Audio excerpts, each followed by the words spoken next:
পঞ্চগড়ে এলজিইডির নির্বাহী প্রকৌশলীর প্রশাসনিক ভবন সম্প্রসারণ কাজের ভিত্তিপ্রস্তর স্থাপনের উদ্বোধন করা হয়েছে। পঞ্চগড় থেকে আব্দুর রহিমের প্রতিবেদনে দেখুন বিস্তারিত।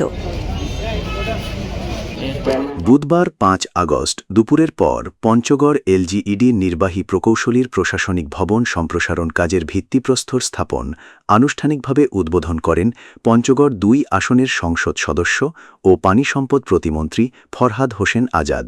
উদ্বোধন শেষে দোয়া ও মোনাজাত করা হয়। এ সময় পঞ্চগড় এলজিইডির নির্বাহী প্রকৌশলী মোহাম্মদ শফিউল আলম, পঞ্চগড় সদর উপজেলার নির্বাহী অফিসার ফামিদা সুলতানা, জেলা বিএনপির আহ্বায়ক মোহাম্মদ জাহিরুল ইসলাম কাচ্চু, পঞ্চগড় এলজিইডির সিনিয়র সহকারী প্রকৌশলী মনোজ কুমার আচার্য সহ এলজিইডির কর্মকর্তা, কর্মচারী ও গণমাধ্যম কর্মীরা উপস্থিত ছিলেন। সংশ্লিষ্ট সূত্রে জানা গেছে, প্রকল্পটির প্রাক্কলিত ব্যয় ৩,৩৯,৭,১১৭ টাকা।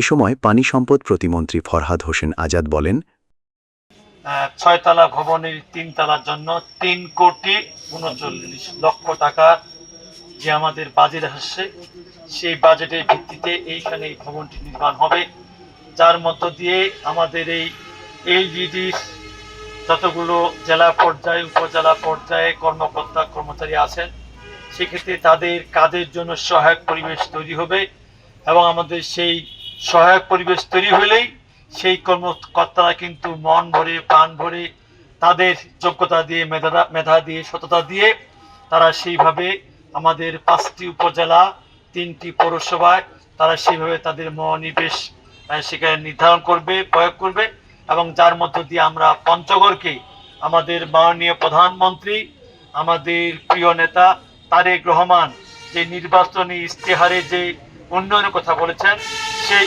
উন্নয়নগুলো আমাদের বাস্তবায়ন হবে।